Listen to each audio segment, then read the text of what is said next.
Stephen A. Smith, he was on Paul George's podcast P, and they were kind of just having a conversation about, the relationship between reporters and athletes. Paul George even gave his own account, but Stephen A. Smith, shared his thoughts really on that relationship. Let's take a listen. Did you know that if a reporter walks up, let's say, for example, Paul George is, yo, man, I think I'm worth $50 million.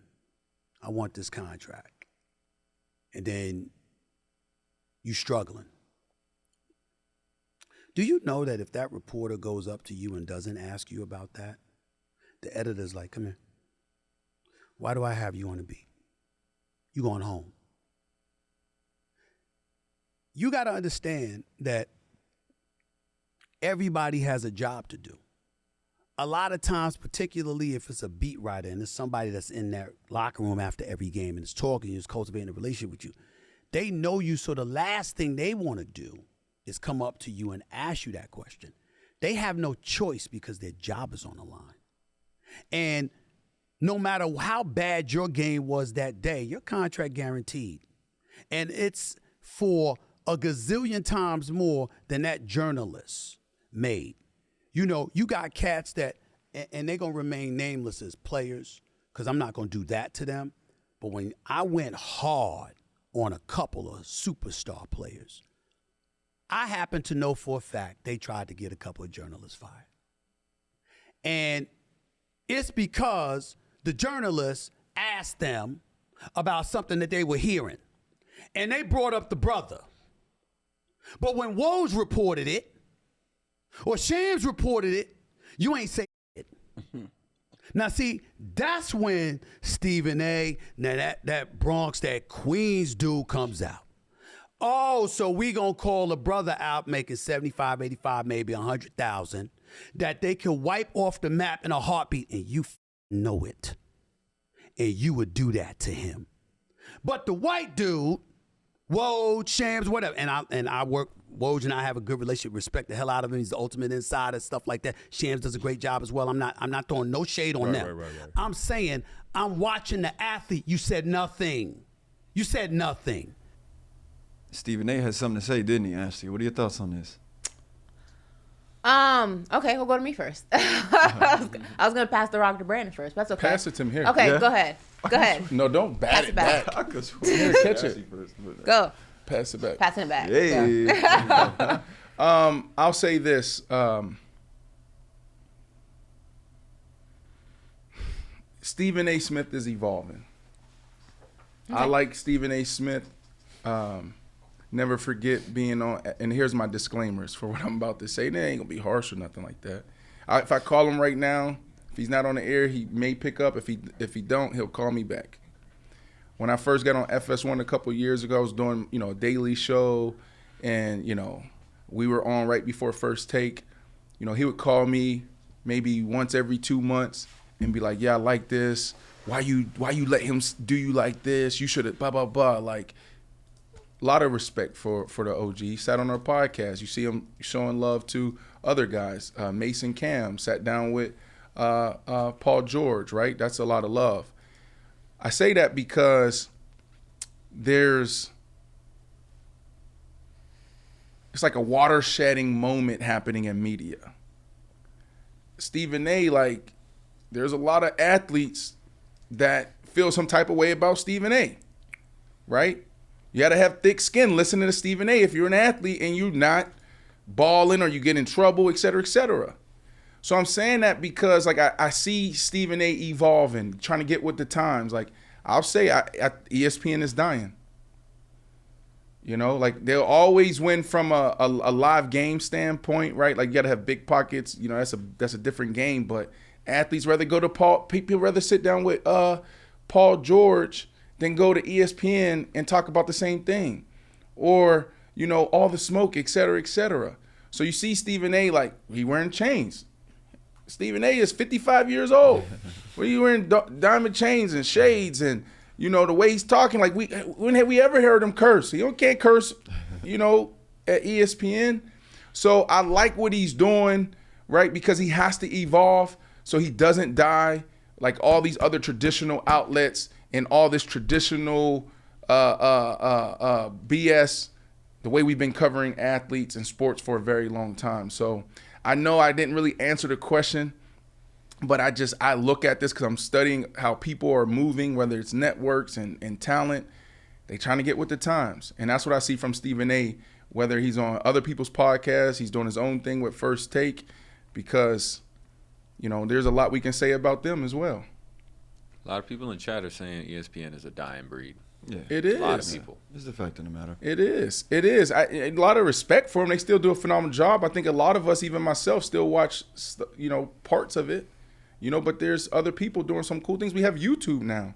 You got YouTube. Hell, you can start your own sports show, right? And build your own audience. That's beautiful. I could do it today. Yeah. Right. He's on to you. Yeah, I think Stephen A. does have a good point. I think that I've always been somebody who, like I say on the show all the time, I think within the realms of the game, anything goes. I think when talking to athletes, talking about athletes, if you stay within the realms of the game and you don't venture outside of that, it's free game. And, it's part of the job. I think that athletes are people, so there's sensitivities and then there's you had a bad game and somebody's calling it out, or there's a rumor that's, going around and someone asks you about it. I can understand the frustration and I can understand the unwillingness to want to talk about certain things in certain moments, but I've never been someone who likes when athletes take it personally when it's really just within the realms of the game. I'm somebody who is an advocate for don't call people out of their names, don't talk about their families, don't talk about things that have nothing to do with what they produce on the court, what happens in the locker room, what happens in the arena. It's none of your business, mind your business. But when we're talking about things that pertain to the sport that you play in multiple aspects, whether you like it or you don't like it, you have to talk about it. Mm-hmm. And it's always been a little, come on now, I get it, but I get not wanting to talk about it, but like Stephen A. said, some of these guys are not, a lot of these reporters in these press conferences in the locker room are not on massive salaries. They don't have contracts. Stephen A. has a contract. So if ESPN wants to fire him, they got to buy him out. Mm-hmm. There's beat writers aren't making $8 million a year. Beat writers are making $50K and up, maybe if they're lucky. Mm-hmm. So that's their job. That job requires a soundbite. If they don't get that soundbite, if they don't get you talking about the rumor of your quarterback wanting a trade or the rumor of this player and this player beefing in the locker room and not talking to each other, they got to hear from their editor, their boss, and their job may be on the line. So while I get for you, it's frustrating and it's annoying to talk about it. It is what the relationship between media and sports is. Right. And I feel like as long as somebody is not crossing a line, mm-hmm. if it is within the realms of the game, that athletes, is crossing a line though. An athlete, how is asking you about a trade? So like this. Crossing the line. I'm not calling you out of your name. I'm not talking to you crazy. I got it, right? So I think we can all agree on this, right?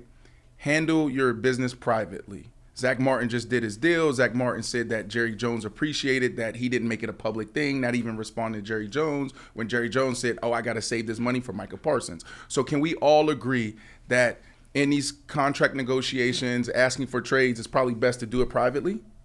Sure. Okay, I think we all know that. I think journalists know that. But to your point, they have to get this soundbite. So now I come up and it's like, hey guys, look, I want to talk ball. Really can't discuss that right now. Got to leave that to the side. But then they ask 5-6 more times. You see it all the time. It's like, hey, I just answered the question, mm-hmm. right? So this is why I say that these traditional linear networks are dying. Is because the relationship with the athlete. If you read ESPN's mission statement, it says to serve the fan. They don't care about the athlete. So now you don't see KD, you don't see Kyrie going there. KD will sit down with all the smoke. Kyrie will sit down on KD's podcast boardroom, right? And so I hear you, Ashley, but that is the problem, is that all they care about is the fan. No, I think when we talk about the athlete, I feel like where the issue comes in is it's annoying to be asked the same question 5 different ways by 5 different reporters. I get it, but I think Or the same reporter. Yes. I mean, that's kind of insane, but yeah, that does happen. But I think the disconnect between athletes and the media comes from other things, meaning instead of Westbrook, you're calling him Westbrook. You're calling him this one a bum. This one's a clown. You're saying, remember the Jay Williams situation where he said that he had a private conversation with Katie at some Christmas party and then went on air and talking about it. Or when Stephen A, goes on his tangents and he's coming for Kyrie and it's personal. That's where the disconnect between the media and the athlete, because now you're not talking about me within the realms of the game. Now you're making a personal attack on me, so I don't want to deal with you. That's where I feel like the difference is. I know a lot of athletes who are annoyed being asked questions multiple times when they're fresh off of a loss, but they understand it comes with the territory. Yeah, but where also, the disconnect comes is where now you are personally attacking me, and that is not your job. But even I'll tell you this, I do agree with you, Ashley, that look, when we're talking, first off, even the boost, the BS off the court, off the field, it comes with it when you're a pro athlete, when you're a person, high profile person with a platform. Like, you got to be able to deal with it all, right? Like, that's why you're in that position, because you're able to deal with the distractions. You're able to deal with the noise. So I do agree with you there, Ashley. But also the way we talk about athletes, even within the realm of the game, is off. Like, for you to go out there and say, like, this dude sucks, this dude doesn't deserve his contract because he went 3-4 games, blah, blah, blah, blah, blah. Like, that's a problem for athletes. That's why when professional athletes get that opportunity to sit on a network and they approach, active athletes that same way, it's like, yo, I don't have no respect for you. I deal with it now, and I'm very conscious. I've been doing this for 10 years, and I still get flack for it. Like, even the situation with Jalen Ramsey. We bring on the doctor. Let the doctor give it his opinion. Jalen Ramsey mad at me. I'm like, bro, I'm the one that said that athletes, defy the odds all the time. I'm the one that said, damn, doc, don't tell me that. Right? So it's like, it's a sticky situation, but actually I do believe, and people say, well, that's the rules. It's within the game. No, it's human beings. So cool. If that's how you want to play it, then we're just not going to sit on your network. We're not going to come share our stories. And now you see like the JJ Reddick's on those networks, and I pass it back to you, Ashley, because I can take up the whole space. But like JJ Redick, why is JJ Redick legendary like over these last 2 years? Because when he pushed back on them, what do you know, Stephen A? You're in the locker room, you say what? Yeah. Right? That's what we want. So that was a good impression. Well, yeah, I don't. When I say in the realms of the game, I agree. I think that within the realms of the game, you should be speaking about things in a respectful manner. Saying that somebody sucks and doesn't deserve their contract is not really what I'm referring to. I'm speaking about just clear, concise, strictly X's O's analysis from a professional standpoint. I understand that it may not always be the nicest to hear. It may not always be something you want to hear. But at the end of the day, that's what they're there for, is to analyze the X's and the O's and the game. So I can understand the frustration, but I also just feel like you can't get mad at that. If Doris Burke is calling a game and she says, I agree. Oh, he's not hitting that shot tonight. He normally does, but his shot is off. How are you going to get mad at that? Yeah, right. If you do, that's I agree. something, that's I agree with you there. Now, she went on the air and says, man, they just paid him $100 million. He sucks. He can't hit the side of a bus. That's different. But I'm talking about reporters and journalists and analysts and color commentators who are professionally reporting on the realms of the game, and some athletes, because they're dealing with just losing or they're not having a good season and they're sensitive, make that a personal thing, and that's not fair because that's their job. Right. Just like your job is to go out there and perform and speak to the media whether you win or lose. And I feel like that's where that line in the sand needs to be drawn. Right. And sometimes it's not. And sorry for looking down. No, it's fine. Because I'm trying to read this article. I agree with you 100% there. I just think people cross that line all the time because of where the space is. And I was trying to pull up an article on Dan Le Batard, who left ESPN. Yeah. He has the Dan Le Batard show. I think it's Metalark. And he called out Stephen A. Smith. This was probably 3-4 weeks ago. And basically he said, I'm disappointed, and I don't know, maybe you can look it up, Woo, but he basically said, like, what Stephen A. Smith and Skip Baylesses, the Skip Baylesses of the world, turned journalism into, I don't respect. That's not but I really wish people... I know, but that's where he started, though. It's true. They were both journalists. Yes, right. Absolutely. But if you look at if you read their old stories and their old columns, they didn't talk how they talk now when they were writing, because they were journalists. They were held to a different standard. That's right, but that's what Dan Le Batard highlighted. It was like, yes, they're the pioneers of this toxic space, and he created these relationships with the athletes. Well, we didn't have what was the first, like, no, there was some people that came before, but this was the first like major show, debate show, where we just were so critical and so toxic around the athlete. And I keep saying this. It blew my mind when I was on FS1. It's one of the reasons why I'm here today and that on other networks. I walked away from a multi-million dollar deal from them. Why? Because it's called Take Integrity. Like, these, not journalists, I'm talking about these people on these shows now. Personalities. Right. Like, oh my goodness, I don't like LeBron James, so I'm going to say I don't like LeBron James, but LeBron James really a good person, but I got to have this take, like, because my career is dependent on it. I got to find a way to say that, this person's the GOAT over this person. Like, it's more about the personality and less about the athlete, and that's where the toxicity comes into play. Well, like I said on this show a few weeks ago when we were having this conversation, not all people there's a difference between journalists and there's a difference between personalities. Yeah. And some people start as journalists and abandon all of those journalistic integrities when they become personalities. And some people, like myself, who kind of teeter between the two, still follow a lot of journalistic code. And Brandon gets on me all the time for this, but I went to journalism school. I was somebody who wrote for a paper. I'm somebody who went through a traditional journalism just training, if you will. Right. So there are certain things that are just in my foundation of reporting sports that I don't sway from. Right. Some people abandon that when they get to a certain position because at the end of the day, being the hot take personality who throws stuff out there, whether right or wrong, and is spicy and is this and that, it wins. It wins. And some people haven't mastered the art of walking the line. Yep. It's one or the other for them. Pat McAfee has.